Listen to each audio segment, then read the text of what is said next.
Episode 310 of Get Paid for Your Pad. Eric, what's up? Jasper, how you doing, buddy? Did you notice we're wearing the same shirt today? Have you noticed that I don't have any other shirts other than a Shorts and Rental Legend shirt? I was gonna say, like, I see that shirt quite a lot. Yeah, I have all the extra shirts from our events and from Legends X right here in storage. So I just wear Shorts and Rental Legend shirts all day long. So that's all I have. When's the last time you bought some clothes at a store? Dude, you know what's funny is Samantha and I just set a personal goal for ourselves to be able to hire a designer to come in and like measure our bodies and then go and find clothes that fit us and then do that whole thing, because I never go shopping and I only have Legend shirts. So we just set a goal for 90 days to hit certain things, and if we hit it, then we're going to hire a designer to do that for us. So I hate shopping, but I do appreciate good clothes. So as everything else I do in life, Jasper, I'm doing my best to outsource it to the professionals. All right, man. Well, this week there's a lot of stuff to talk about. First of all, the travel ban for Europeans and people from India, people from Brazil, and a number of other countries to the US has finally been lifted. The ban's been in place pretty much since you and I were in San Diego. Remember, it seems like such a long time ago, but when we had that apartment on the lake, on the bay. On the bay, yeah. Yeah, back in March 2020, that's when that travel ban came into effect. That was really that kicked off all those cancellations, right? On Airbnb. Yeah, it was pretty terrifying. Now I'm kind of ignorant towards all of it, to be 100% honest. So like, what exactly was the ban? Yeah. Like what exactly was in place, up until, what was it, yesterday? Well, the ban hasn't been lifted. They announced that they're going to lift it in early November. But let me update you on the ban, right? Because I know it really well because I was part of the people that were targeted, so to speak. Yeah. Right. Yeah. So essentially, good choice, U.S. government. What's that? I say good choice, U.S. government. Ban Jasper for the country. So basically, what it was is people from a number of regions in the world, including the European Union or the European Schengen area, which is an area of like 29 European countries, I think it is. But most of the major countries, like Germany, France, I think it was UK as well. And then also a number of other countries that were considered high risk, like Brazil. I think India is in there, a couple other countries. If you were from that country, or you touched ground on one of these countries in the last 2 weeks, you weren't allowed to enter the US. So, for example, you remember when I flew earlier this year, I went home for Christmas, and then before coming to the US, I went to Aruba, like this little island in the Caribbean, for a couple of weeks. Mm-hmm. Yep. Because I couldn't fly straight from Amsterdam to the US. That's right. So I had to go for 2 weeks. I had to go somewhere else first before I was allowed in. And it was kind of crazy because, one of my buddies from the US was visiting a couple of months ago, and his girlfriend's from Indonesia. And she came to Panama, but she had a stopover in Madrid in Spain. She didn't leave the airport. Okay. She did not leave the airport in Spain, right? She was here for a week, and then they flew back to Austin, and she was denied boarding because they were saying, well, you've been in Europe in the last 2 weeks. And she was like, no, I didn't leave the airport. Like I didn't cross immigration. Like that's right. Like neutral territory. But the people, the airline, they basically said, no, you were at the airport in Spain. So that counts as Europe. So you're not allowed to board until you spend 2 weeks outside of that. So that is pretty crazy, right? Was that the government stating that, or was that the airlines that was dictating that? No, I think it was the government. Well, I mean, maybe the rules are up to interpretation. I don't know. But basically the rule was, and that was dictated by the government, that if you've been on the soil of these, this list of countries in the last 14 days, then you're not allowed to enter. Wow. So, Huh. the airport that's kind of up to interpretation, I guess. Like if you have a stopover at an airport, are you in the country or not? Like Yeah. you're Yeah. not, yeah, Yeah. Cause I remember when I was traveling back from Costa Rica, I don't know if I've publicly told this story or not. Not that I've been hiding it. It's just something that I haven't been talking about. But while I was in Costa Rica, while we were in Costa Rica, myself and Samantha contracted COVID, and that's a whole story within itself.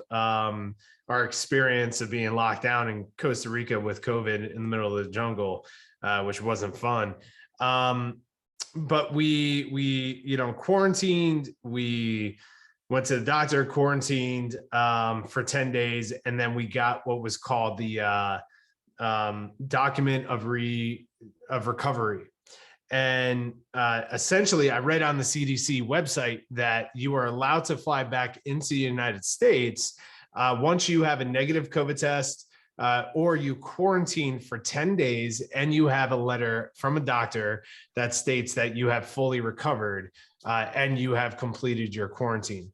And we had that. And so we were allowed to go back into the country.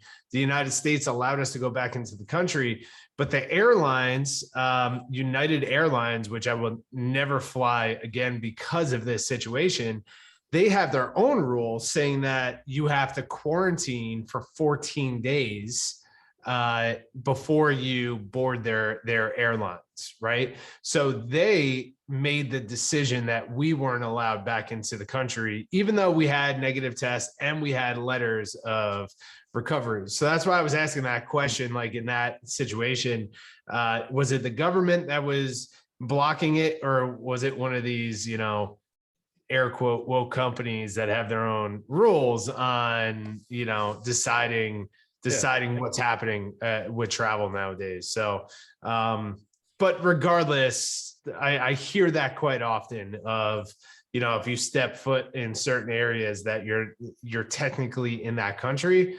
So you just automatically default to whatever the laws are or the rules are right now.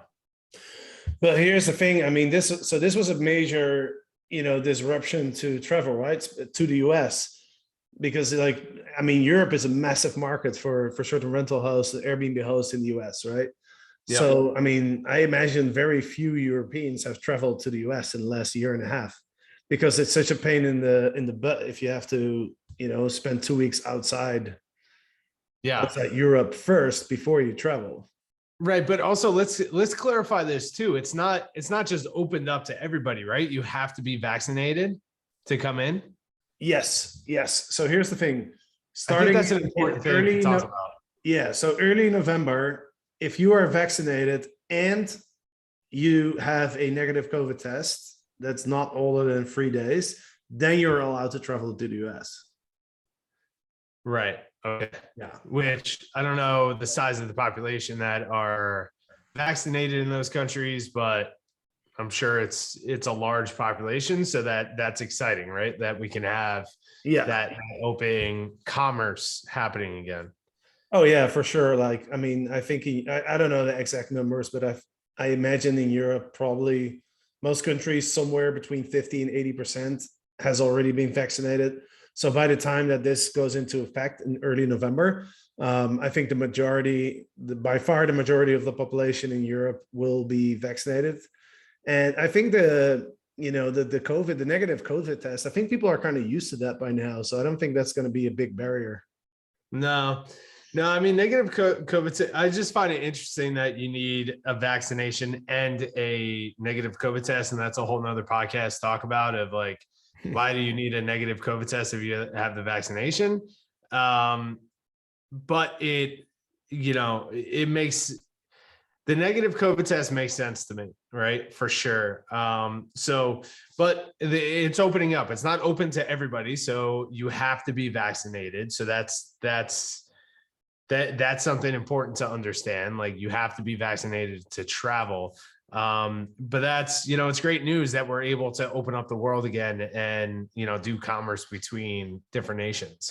And I think China is on that list too, actually. So that's, Okay. I mean, Europe and China is a huge, huge market for Airbnb hosts in the US. Yep. Right. So yeah, and so that's really good news. And I think there's going to be a lot of people that haven't traveled to the US for a long time, like people who have family members in the US, for example.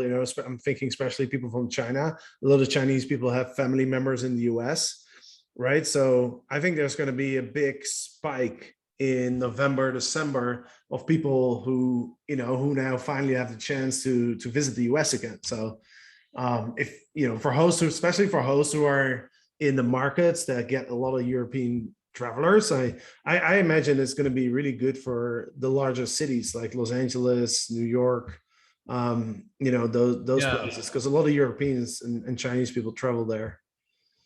Yeah, I was just writing a note on that. Is that because we're seeing here in the States that, and we've talked about this, that the secondary markets, like the market that we're buying this weekend, are through the roof in occupancy because everyone's leaving the cities to go to these secondary markets.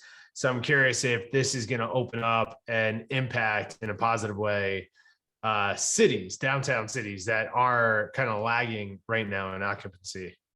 Yeah, I think so. I definitely think so. I don't have any data on like the most popular US destinations for Chinese and Brazilian and European people.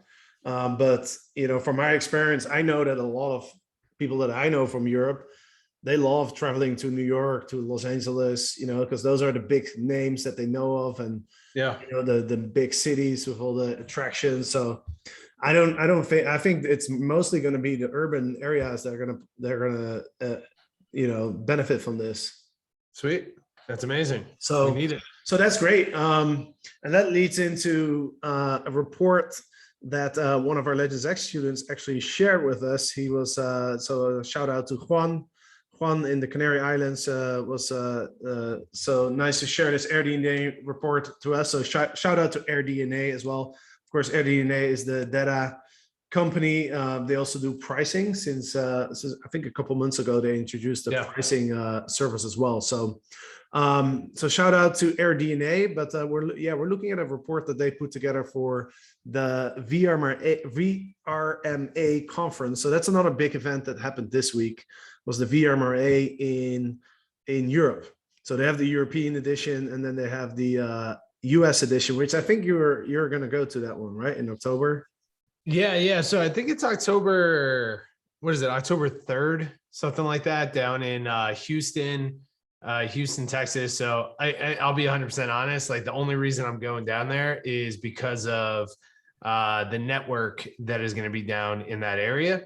Of course, the VRMA does a great job with speakers and all of that, but all the legends that are here in the States and everyone that can travel are going down there, and I just want to be in the same room with them. So yeah, so I'm going to go down. So if you guys see me down there, I'll be wearing the STR Legends shirt. So stop by and say hello. But yeah, I'm excited, man. I'm excited to get back into an event for our industry and see our people. Yeah, it's in San Antonio, by the way. Yeah, San Antonio. And which is also an interesting market, because there's a lot of we have a lot of students in Legends X who are from San Antonio, and seems like that market is kind of exploding. Yep. Yeah. I mean, like Texas by itself is exploding, because everyone over the last 12 months have left all the major cities on the West and East Coast and are moving to Texas for all the things Texas brings to the table, right? So Austin is blowing up. That market has been going through the roof. San Antonio is just a couple of hours, I think, from Austin. It's pretty close, maybe less. So that market has been growing. We have a couple of legends down there. And now I think in this class we have for Legends X, 4 students from San Antonio. So that market's on fire. Yeah. No, for sure. And by the way, I have to correct myself. I said there was a conference, the VMRA Europe. It's not VMRA. It's the Vacation Rental World Summit that just took place in Annecy in France. And it's a big conference, like it's a big European conference. But yeah, let's dive into this AirDNA report, because there's some really interesting data in that report. So I just want to kind of go through the major takeaways. And we were talking about how the travel ban is being lifted, and Europeans and Chinese haven't been able to really travel to the US.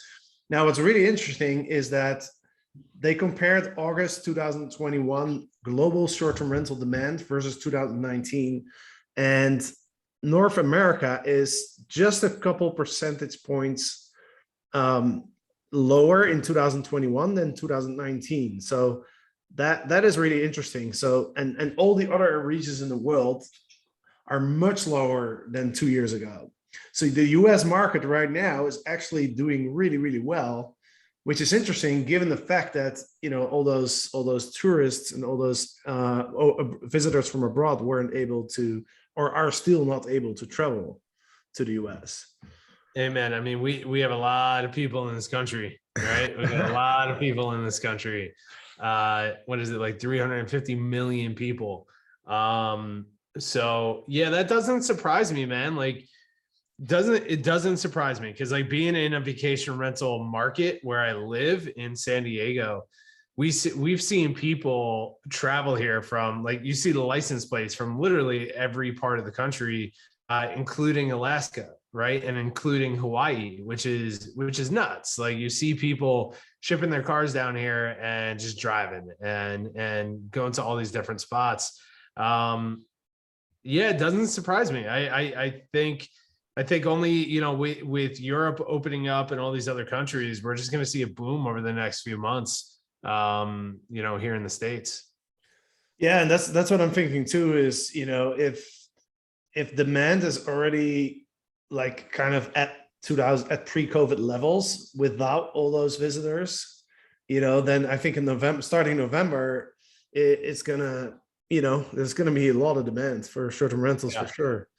Especially in those markets that we mentioned, so that's interesting. But what I think is interesting, like I hear what you're saying, like the loss of kind of visitors was made up or was compensated in the US by local travelers, right? But then you would kind of expect that to be the case in Europe too. But in Europe, we're still 20-25% lower than pre-COVID. So for some reason in the US, people just, the domestic demand for short-term rentals just completely compensated the loss of foreign tourists, where in Europe that's not the case. So I'm just thinking, like, why is there that difference? Is it as easy right now in COVID times in Europe to drive in between the different countries? That's a good point. Probably not, because in Europe, the difference between Europe and US is we have countries and you guys have states. Yeah. And there's borders and stuff like that. Yeah, and like that's kind of where my mind is going, right? Because it's, the people that, even us, like when we went on our road trip, and the people that we're going to be hosting, I see the bookings coming in for the property that we're buying, and these are people coming in from all around the country, right? So it's someone who's in New York can just jump in a Sprinter van or whatever it is and drive across the country and take a week to get out here, right? And then stay in a new town that they've never been in. Every state is completely different, right? So it's like, with all the people, we have 350 million something people in this country, and the landmass and all the diversity within this country, it just makes you want to get out and drive and go explore, right? So I can only imagine if the states were closed and you couldn't drive from California to Nevada, right? Like, we wouldn't be at the top of we'd probably see exactly what Europe is seeing right now. So yeah, that makes sense. I think I think that has a big play to it. And you see what happened with like the Sprinter van community, like that shot through the roof during COVID, right? Everybody's out just driving and traveling because now everyone's working from home as well. So it's super easy to do that. Most places you go around the country in the US, you have internet and you have cell phone service, right? So it's like, it's easy. It's easy to do it. So it makes sense. It makes sense that people are traveling. And also I think what a big trend too, I don't know if you guys have seen this in Europe, a big trend that we're seeing here is real estate markets are through the freaking roof.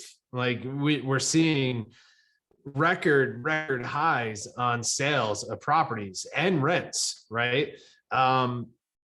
So I see a lot of people selling their homes at the top of the market and just sitting on cash and just driving and traveling and doing their thing without buying. Same thing with rent. We have a lot of friends out here that can't find rentals because there's such a demand for people moving out of San Diego. So I'm just curious if all of that, everything, just like everything that the states went through in the last, 12 months with riots and with protests and with lockdowns and everyone working from home and the market going through the roof, inflation, the presidential challenges over the last 12 months, like all that stuff, people are just like, hey man, I need to get to the woods. I need to get to the desert. I need to go to the beach. I need to disconnect from all this shit and just go.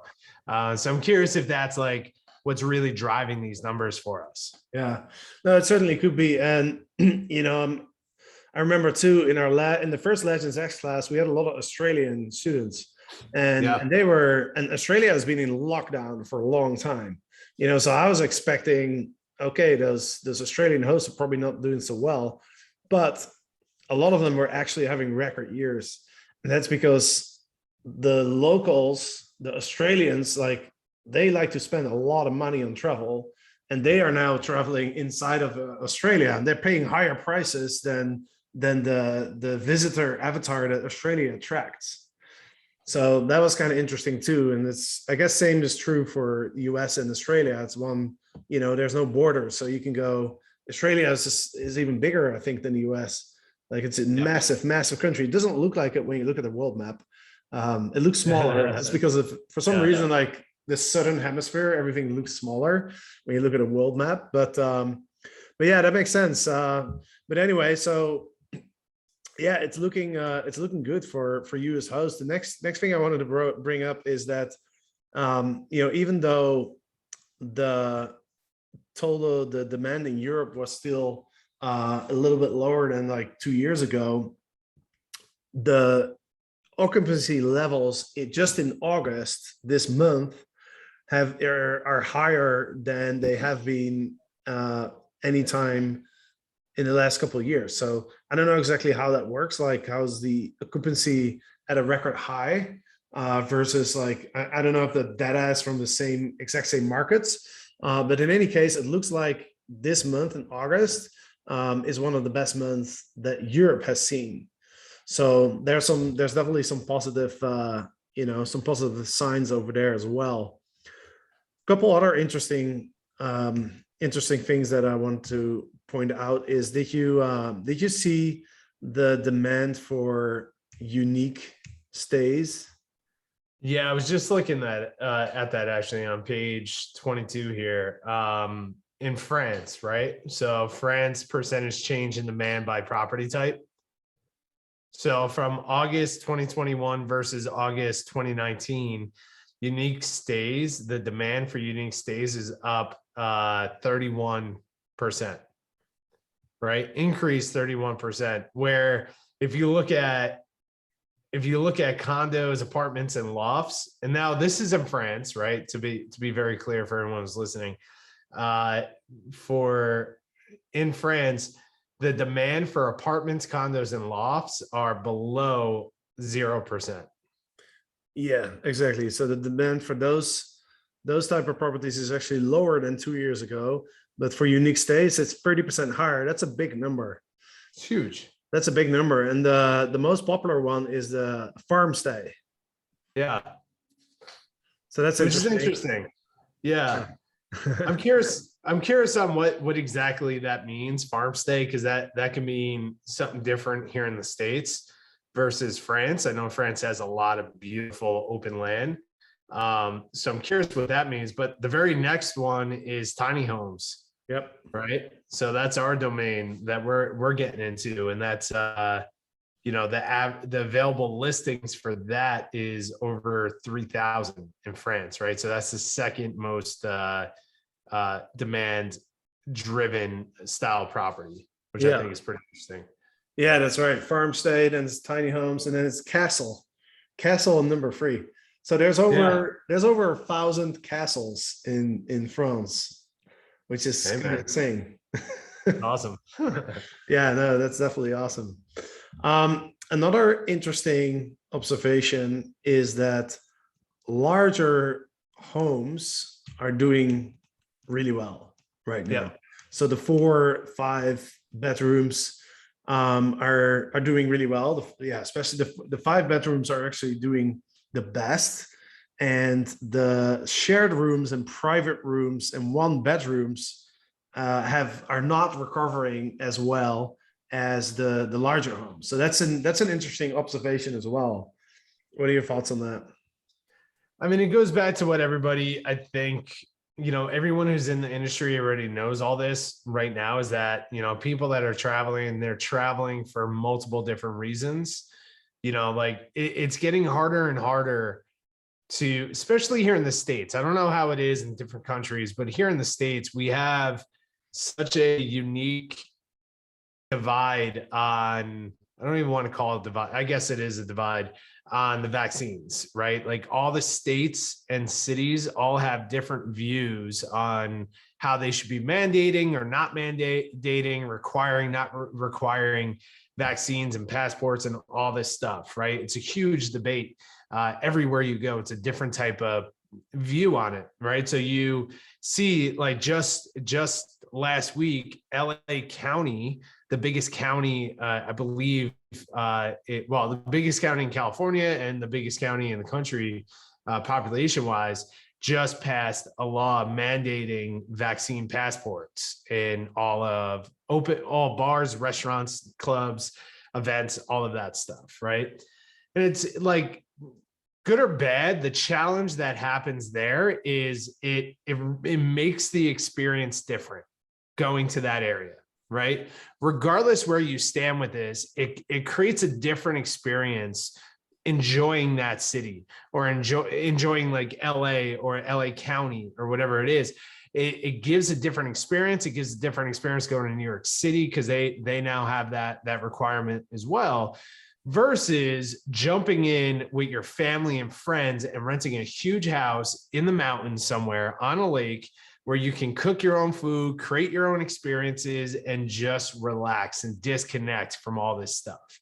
Like anybody in this industry understands, like that is what guests, and I'm talking from a place of experience. Like this is what I want. I want to get out of all of it and go to a place with the people I love and create our own experiences. Because as much as I love restaurants and all this stuff, it takes away, the experience is just not there anymore. When you have to wear a mask, you're separated. It's a weird thing. I went out, I brought my family out to one of our favorite restaurants here in Carlsbad, restaurant called Campfire, which is a big inspiration behind what we're building with our new brand. And even though the food was amazing, it was a weird experience because everyone had masks on. You can't hear the servers. You're kind of separated from the other people in that restaurant. The businesses in the area, some of them required vaccines, vaccine passports, all of that. So it's creating a different type of experience that I think people are not yet used to or comfortable with, right? Especially here in the States. So of course, 5-bedroom houses, big houses make sense, or communities, what we're doing, building communities, right? I would say 50, and now we take over this property on Thursday, right? or the current owner is sending me all the requests that are coming in on this property for the future. I would say 70% of the requests that came in to book our property has been family and friends wanting to book the entire village. They want to book all 4 units, right? Because they want to bring 15 people up there and just create their own experience, right? I don't think that's going away anytime soon. I think that's only going to get stronger and stronger and stronger.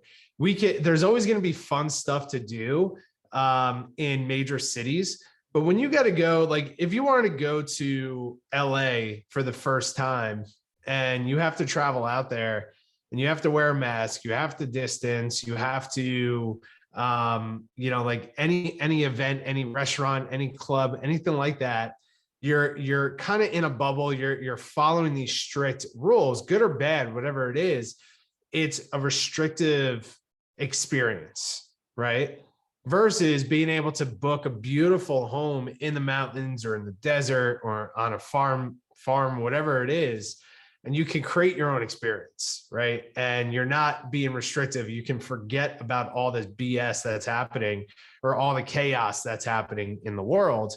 So of course, those bigger properties or the communities or the unique stays are going through the roof. And I think we all should go deeper into that. And if what I'm really curious about, and this is where I want to hear from people who are doing well or doubling down on the urban markets, I'm really curious to see what investors or these bigger operators are doing for the urban markets outside of travel nurses and some business stays, which is still happening right now in some cities.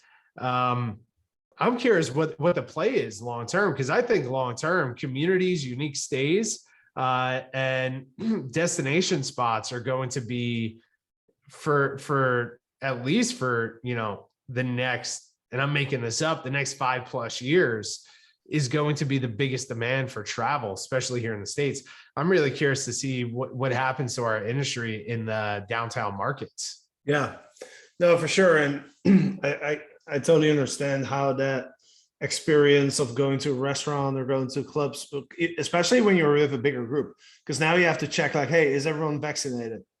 You know what I mean? So it's just extra hassle and extra, extra things that you have to think of. And like you said, like, when you go on a trip, the last thing that you want to do is worry about stuff like this. You know what I mean? Like going on a trip to relax. Exactly. To relax and to have no restrictions and nothing that you have to do. And, it's just like, you just want to chill, you want to relax, and you don't want to worry about anything, and that's tricky now in the larger cities for sure. So, I think that makes sense, man. And I think too, like a lot of people are thinking about this, like, the taking the vaccine, and like people are, okay, I understand it. This vaccine is for this pandemic that we're going through. So like cities that are putting these mandates in place, you still don't feel relaxed because now we're hearing news of, well, you can still get COVID with having the vaccine, right? So that's why, the country is also requiring the negative test to come in, right? Because even if you have the vaccine, you can still get COVID, right? So even with all of that, you're still not comfortable 100% experiencing the city with strangers surrounded by you, because you're always, at least I am, always just thinking about the people around me. Are they coughing? Do they look sick? Do I have distance? I'm not enjoying the experience anymore.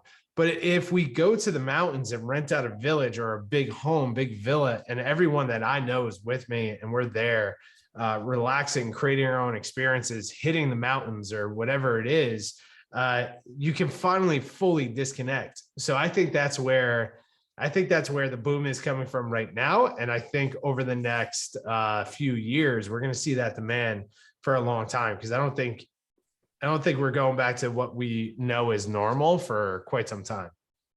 Yeah, I don't think so either. I don't think and also, who knows, maybe there's another virus shows up, or different, variant of the coronavirus, and also those, just having those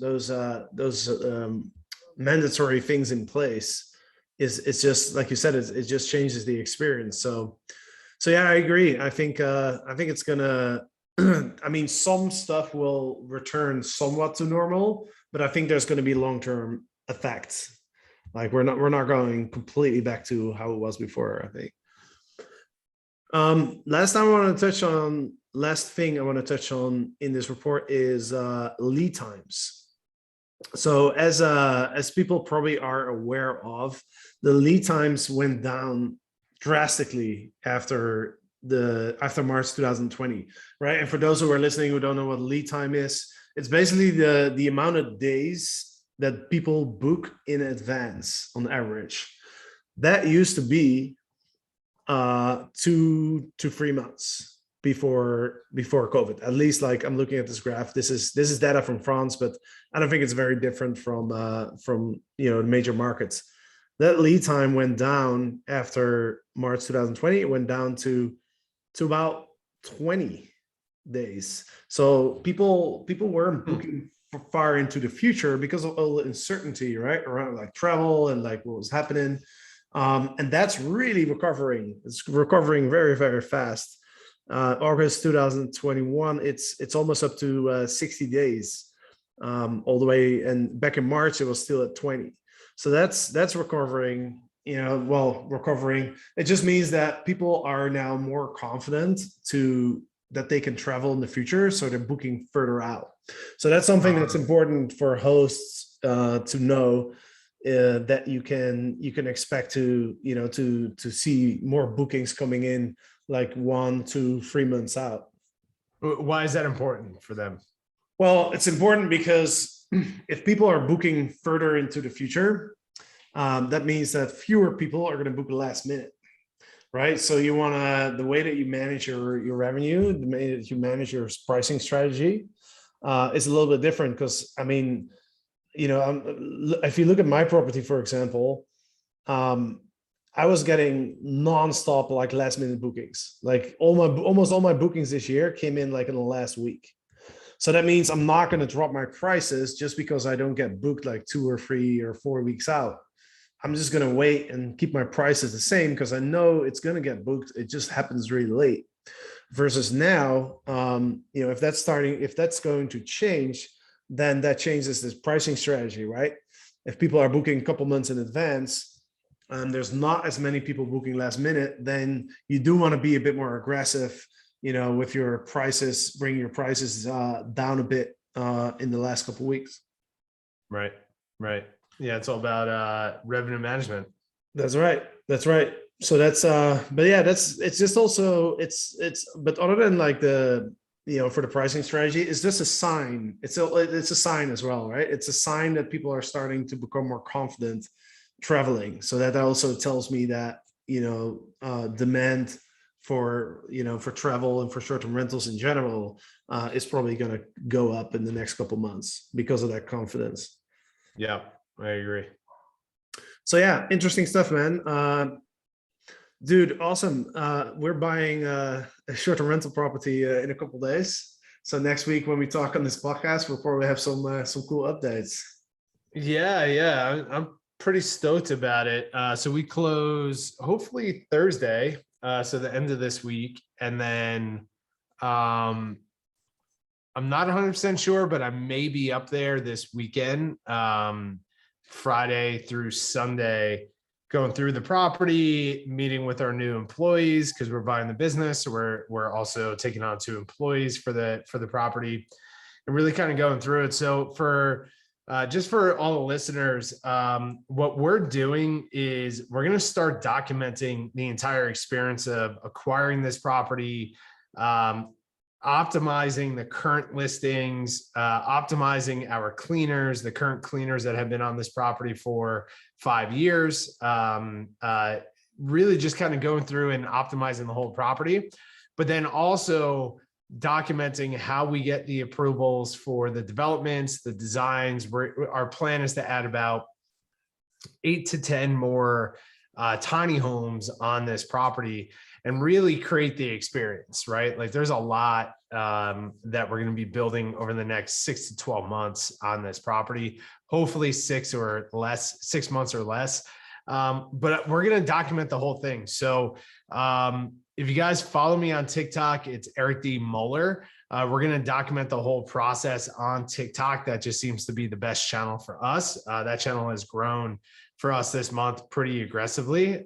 So we're kind of, and this is for everybody too, right? And this took you and I a long time to figure out, is just choose one channel, one marketing channel, and put all your effort into that. So we're also going to be documenting not only our behind the scenes experience, process of building this property and the rebrand and optimizing everything, that whole thing, but we're also going to create a whole TikTok channel and Instagram channel for the actual property, so you can see how we market to our guests. So yeah, follow me on TikTok and on Instagram, Eric D. Muller. I'm excited, man. I'm excited for this property. You know what's crazy too? We'll close it out on this. Today, so a year ago today, I posted on Facebook, and I forget where we were, but I'm sure it was right after an Amazing Legends event. But I posted on Facebook that in 2021, you and I would start a fund, the Legends Fund, where we put money together to acquire and take over unique properties in the most unique destinations around the world, right? And a year ago to the day, I posted that. And today we completed all of our wires to purchase this property, a very unique property in a very unique location, right? And that was so crazy because I just posted that thing. We had a ton of engagement on it, talked to a ton of investors. And a year later, that vision came to reality, right? So yeah, it'll take a couple of days for the paperwork to get done. But in my mind, I'm like, holy crap, man, here's another, manifestation of where your passion and your vision and your patience come together at divine timing, right? And it's just crazy, man. It's crazy that we stated that a year ago, and to the day we sent out, what was it, $1.7 million to buy this property. So dude, I'm pumped. I'm pumped for what the next 5 years look like. It's pretty crazy that you posted that exactly a year ago. It wasn't like you were posting it every week. That was just a one post. One post. Crazy. Post. Awesome. All right, man. Let's wrap this up. So for listeners, thank you for listening, and we'll be back next week, and we'll have a lot to talk about next week on the property that we're buying. So we'll see you then. All right, y'all.